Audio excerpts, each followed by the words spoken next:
السلام علیکم۔ کہانی کو آخر تک پورا سنیے گا اور اگر آپ چینل پر نئے ہیں تو سبسکرائب ضرور کیجیے گا۔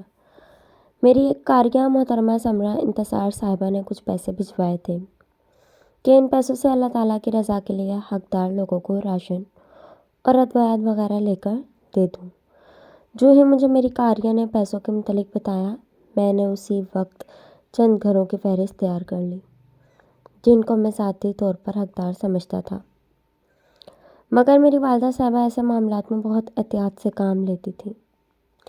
لہٰذا انہوں نے کہا کہ ان لوگوں سے پہلے آپ اچھی طرح تلاش کرو کہ کوئی اور ایسا شخص نہ ہو جو ان سے بھی زیادہ حقدار ہو۔ لہٰذا میں نے تحقیق شروع کر دی۔ کچھ عرصہ قبل ہمارے گاؤں میں راجن پور کی ایک فیملی آ کر آباد ہوئی تھی جو 4 افراد پر مشتمل تھی: میاں بیوی، 14-15 سالہ ہاتھوں پیروں اور زبان سے محروم بچہ اور ایک 6-7 سالہ خوبصورت سی بیٹی۔ وہ فیملی انتہائی شریف النفس تھی۔ شوہر حامد کوپانگ کسی مل میں کام کرتا تھا، جبکہ اس کی بیوی انتہائی پردہ دار خاتون تھی اور جس شخص نے ان کو ہمارے گاؤں میں رہنے کے لیے اپنا گھر دیا تھا وہ کرایہ احسان مند پر اسی شخص کے گھر میں بطور ملازمہ کام کرتی تھی۔ بوقت ضرورت گاؤں کی کوئی بھی عورت ان کو بلاتی تو وہ کام میں مدد کے لیے آ جاتی۔ ان کی محنت اور ایمانداری کو دیکھتے ہوئے چند اور گھروں نے ان کو ماہانہ تنخواہ پر رکھنا چاہا، مگر انہوں نے یہ کہتے ہوئے معذرت کر لی کہ جن چودھری صاحب نے ان کو یہاں پناہ دے رکھی ہے وہ کسی اور کے گھر میں جا کر کام کرنے کی اجازت نہیں دیتے۔ یقیناً اس کی وجہ دور رہے حاضر کے مرد حضرات ہوں جو کسی بھی غیر محرم عورت کے لیے درندہ بن جائے۔ کوئی پتہ نہیں چلتا۔ کچھ لوگوں نے اس مجبور عورت کی مجبوری کو سمجھ لیا اور خاموش ہو گئے۔ کچھ لوگوں نے اسے رئیس زادی کا لقب دیتے ہوئے کہا کہ محنت کرنے پہ اپنا دل نہیں تھا اور الزام چودھری صاحب پر لگا رہی ہے، لہٰذا انہوں نے بھی قطع تعلق کر لیا۔ مگر عورت چونکہ حق اور سچائی پر قائم تھی، لہٰذا لوگوں کے رویے سے بالکل بھی متاثر نہ ہوئی۔ ابھی میں پیسوں کے صحیح حقدار لوگوں کو تلاش کر ہی رہا تھا کہ پتہ چلا حامد کوپانگ کا انتقال ہو گیا۔ حامد کوپانگ کو دمے کی تکلیف تھی اور رات کو ڈیوٹی کے دوران اچانک ان کی سانس اکھڑ گئی اور دوبارہ بحال نہ ہو سکی۔ یوں وہ ہمیشہ ہمیشہ کے لیے اس دنیا سے گزر گئے۔ حامد کوپانگ کی موت کے بعد اس کی میت ہمارے گاؤں پہنچا دی گئی اور اس کی تنخواہ میت پہنچانے پر آنے والے اخراجات کی مد میں کاٹ لی گئی۔ حامد کوپانگ کی موت کی خبر سن کر میں اور میری والدہ بھی ان کے گھر گئے۔ وہ گھر کم قید خانہ زیادہ تھا۔ اندر ایک ہی کمرے میں حامد کی میت پڑی تھی۔ ساتھ بستر پر پڑے معذور بچہ لیٹا رو رہا تھا۔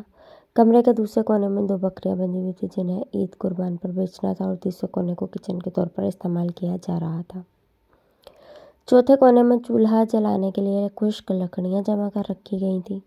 ہمارے گاؤں کے کل 5 لوگ وہاں موجود تھے، جن میں سے واحد میں مرد تھا۔ باقی 4 خواتین تھیں، جن میں ایک میری والدہ اور باقی 3 دوسری خواتین تھیں۔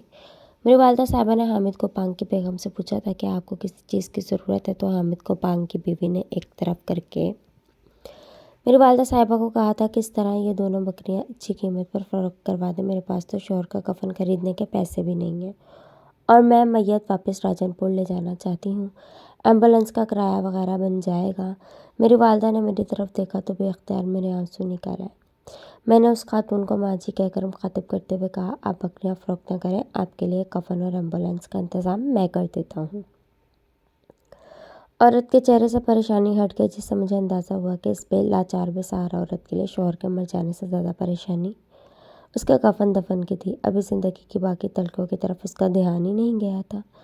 مجھے پیسوں کا صحیح حقدار مل چکا تھا۔ میں نے والدہ کو ساتھ لیا، بازار جا کر کفن خریدا، میت کو غسل دینے کے لیے ضرورت کی دوسری اشیاء خریدی اور غسل دینے کے لیے آدمی کا انتظام کروایا۔ اس سب کچھ میں نے اپنی قاریہ سمرا انتصار صاحبہ کے پیسوں سے کیا تھا۔ بعد ازاں اپنی جیب والد صاحب اور والدہ صاحبہ کے تعاون سے ایمبولینس کا انتظام کیا اور 40,000 روپے میں نے ایمبولینس کے لیے ادا کر دیے۔ حامد کوپانگ صاحب کی میت کو غسل دینے کے بعد جنازہ کروا کر روانہ کرنے لگے تو میری نظر اس 6-7 سالہ یتیم بچی پر پڑی جو زمین پر لیٹ لیٹ کر رو رہی تھی۔ پہلے تو میں سمجھا کہ شاید وہ باپ کی موت کی وجہ سے رو رہی ہے، مگر بعد ازاں جب اس کی والدہ کے الفاظ میرے کانوں میں پڑے تو معلوم ہوا کہ باپ کا نیا اجلا اجلا کفن دیکھ کر بچی نئے کپڑوں کی ضد کر رہی تھی۔ شاید وہ سمجھ ہی نہیں پائی تھی کہ اس کا سب سے اہم سہارا اس دنیا کا جا چکا ہے، جبکہ والدہ اسے روتے ہوئے سمجھا رہی تھی کہ بیٹا ہم جیسوں کوئی ایسے نئے کپڑے مر کر ہی نصیب ہوتے ہیں۔ یہ الفاظ نہایت نشتر تھے جو میرے دل میں اتر گئے تھے۔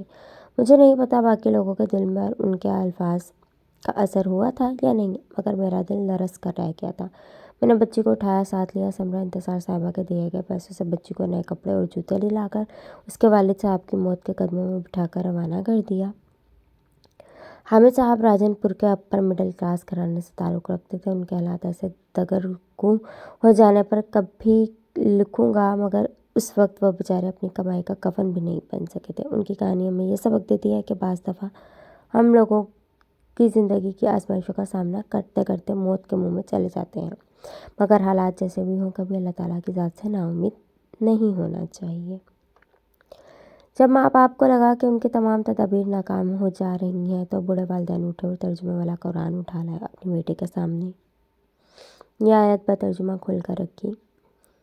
ترجمہ: وہ لوگ جو چاہتے ہیں کہ مسلمانوں میں برا چرچا پھیلے، ان کے لیے دردناک عذاب ہے دنیا اور آخرت میں، اور اللہ جانتا ہے اور تم نہیں جانتے۔ اور اگر اللہ کا فضل اور اس کی رحمت تم پر نہ ہوتی اور یہ کہ اللہ تعالیٰ تم پر مہربان مہر والا ہے تو تم اس کا مزہ چکھتے، مگر بیٹے کے دل پر شاید مہر لگ چکی تھی۔ اللہ تعالیٰ کا واضح حکم اور سرچشمہ ہدایت قرآن پاک پاس ہوتے ہوئے بھی وہ راہ راست سے ہٹ گئی تھی اور والدین سے قطع تعلق کر کے ماڈلنگ کی رنگین دنیا میں جانے کے لیے گھر سے چلی گئی تھی۔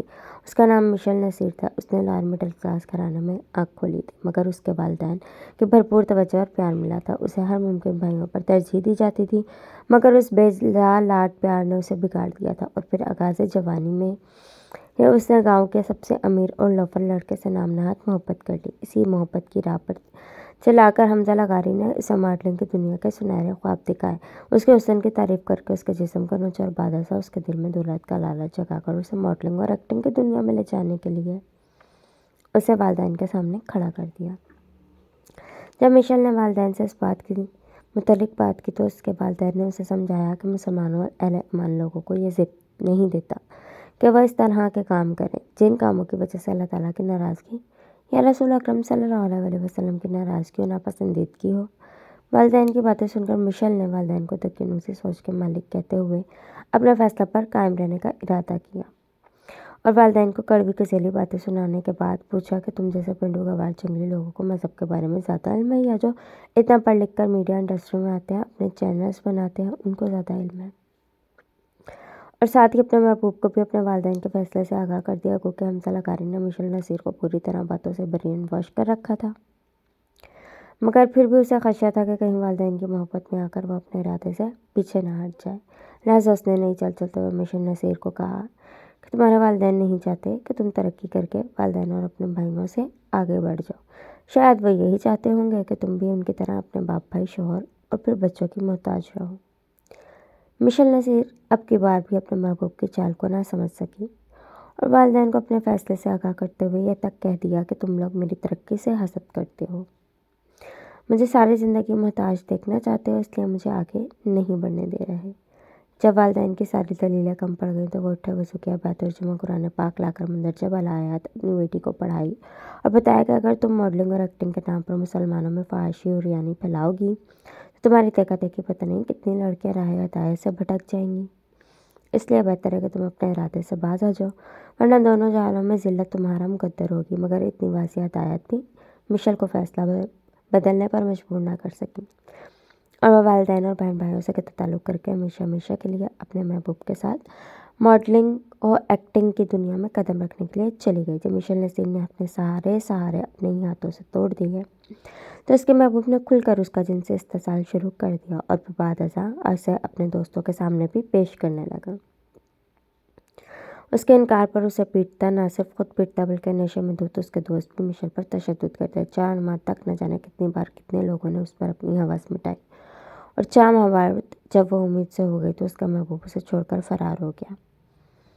اب والدین اور بھائی رکھنے کو تیار نہ تھے، محبوب ہوس مٹا کر جا چکا تھا۔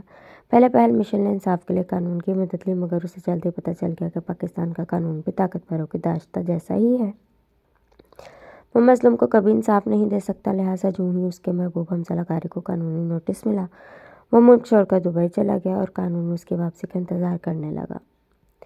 تھک ہار کر مشیل چپ ہو گئی، اس کے کیس کی فائل ہو گئی کئی اور فائلوں کی طرح دب گئی اور اس کے نصیب میں زمانے کی ذلت اور رسوائی رہ گئی۔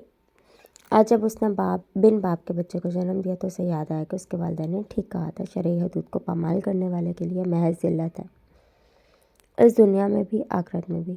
بچے کو جنم دینے کے بعد وہ پال نہ سکی، بچہ جب چند ماہ زندہ رہنے کے بعد مر گیا۔ وہ خود بھی یہی چاہتی تھی کہ یہ بچہ زندہ نہ رہے، کیونکہ بچے کے باپ سے متعلق جس طرح کے سوال لوگ کرتے تھے وہ سوال سننے سے مر جانا ہی اچھا تھا۔ بچہ تو مر گیا مگر وہ آج بھی زندہ ہے اور درد درد پہ تھکے کھا رہی ہے۔ ہر ملنے والے کو بتاتی ہے کہ والدین غلط نہیں کہتے، قرآن جھوٹ نہیں کہتا اور اللہ تعالیٰ کی طاقت سے باہر کوئی جا نہیں سکتا، مگر افسوس کہ اب یہ ذلت اور رسوائی اسے ساری زندگی سہنی ہے۔ لوگوں کی نظر میں وہ پاگل تھا، پیشے کے لحاظ سے پروفیسر تھا، مگر اس نے اچانک سے ملازمت چھوڑی اور ہاتھوں سے سویٹر بننا شروع کر دیا۔ وہ سویٹر یا جرسی بن کر مختلف اسکولوں کالجز میں جاتا اور غریب طلباء کو تحفہ دے آتا۔ آج سے 35 سال قبل اس نے یہ کام اپنی جوانی میں شروع کیا تھا اور بڑھاپا آ چکا تھا۔ سویٹر اور جرسیاں بنتے بنتے اس کے ہاتھوں میں ریشہ آ چکا، نظر کمزور ہو چکی تھی، مگر اپنا کام وہ جاری رکھے ہوئے تھا۔ لوگوں نے اس کو محض اس لیے پاگل قرار دے دیا تھا کہ اس نے پروفیسر والی ملازمت چھوڑ کر سویٹر اور جرسیاں بننا شروع کر دی تھی۔ مگر ہائے افسوس، لوگوں کی سوچ پر کسی نے بھی پروفیسر صاحب سے اس کام کی وجہ نہ پوچھی، اور حیرت کی بات یہ تھی کہ ان کو پاگل کہنے والوں میں سے اکثر لوگ آج بھی اپنے بچے اس کے پاس پڑھنے کے لیے بھیجتے تھے، اور پروفیسر صاحب نہ صرف بچوں کو مفت تعلیم دیتے بلکہ جرسی اور سویٹر بھی تحفے میں دیتے تھے۔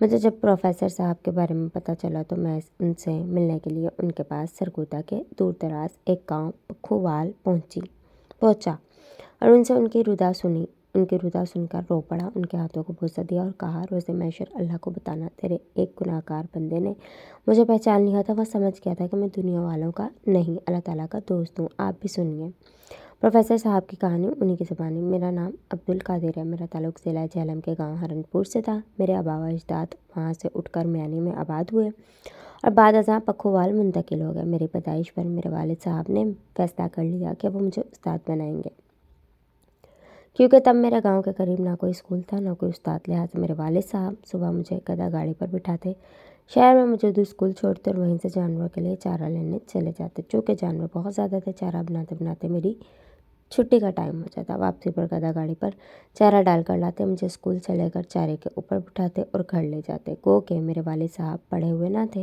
مگر اس کے باوجود بھی وہ مجھے اپنے پاس بٹھاتے اور مجھ سے سبق سنتے۔ شروع میں مجھے علم نہیں تھا کہ میرے والدین پڑھے لکھے نہیں ہیں۔ جب پرائمری پاس کرنے کے بعد مجھے علم ہو گیا کہ میرے والدین تعلیم یافتہ نہیں ہیں تو والد صاحب نے میری ڈیوٹی لگا دی کہ میں اسکول سے جو کچھ بھی پڑھ لکھ کر یا سیکھ کر آؤں گا وہ اپنے والد اور والدہ کو بھی پڑھاؤں گا۔ میں نے ان کی بات مان لی، چونکہ مجھے والد صاحب اور والدہ صاحبہ کو الگ الگ بتانا، سمجھانا اور پڑھانا پڑتا ہے۔ اس وجہ سے تو ایک تو میرا سارا وقت گھر میں والدین کے سامنے گزرتا اور دوسرا والدین کو سمجھاتے سمجھاتے مجھے خود اسکول کا سارا سبق یاد ہو جاتا۔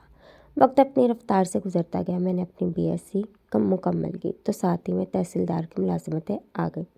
میں نے درخواست دی اور مجھے ملازمت پر رکھ لیا گیا، مگر والد صاحب نے مجھے یہ ملازمت کرنے سے روک دیا۔ میں نے MSc میں داخلہ لے لیا اور ساتھ ساتھ مختلف ملازمتوں کے لیے درخواست دیتا رہا، یہاں تک ایک بار میں اسسٹنٹ کمشنر بھی منتخب ہوا اور پولیس میں ASI کی جاب کا بھی اہل ٹھہرا، مگر میرے والد صاحب نے اجازت نہ دی۔ خیر پھر پروفیسر کے لیے ملازمت کا موقع آیا، میں نے اپلائی کیا اور الحمدللہ میں منتخب ہو گیا۔ اس دن میرے والد صاحب نے ایک جانور ذبح کر کے پورے گاؤں کی دعوت کی۔ سب لوگوں نے مجھے مبارکباد دی۔ مجھے پہلی پوسٹنگ پہاڑی کے ایک کالج میں ملی۔ بعد ازاں کچھ سال لگا کر میں سرگودا امبالہ کالج میں آ گیا۔ امبالہ کالج میں کچھ عرصہ رہنے کے بعد سیاسی بنیادوں پر میری عارضی ڈیوٹی گجرانوالہ لگا دی گئی۔ وہاں کے پرنسپل صاحب انتہائی کرپٹ اور رسل و رسوخ والے تھے، کرپشن میں اس حد تک ماہر تھے کہ انہوں نے کالج کے تمام اسٹوڈنٹ کو پابند کیا ہوا تھا کہ شوز، کتابیں، کاپیاں، یونیفارم ایک مخصوص دکان سے لینے ہیں، اور اسٹوڈنٹ یہ سب چیزیں مہنگے داموں خریدنے پر مجبور تھے۔ جو بغیر یونیفارم کے کالج آتا اسے کالج میں نہ بیٹھنے دیا جاتا۔ اگر 3 دن تک یونیفارم یا متعلقہ چیز اس مخصوص دکان سے نہ خریدتا تو اس کا نام خارج کر دیا جاتا۔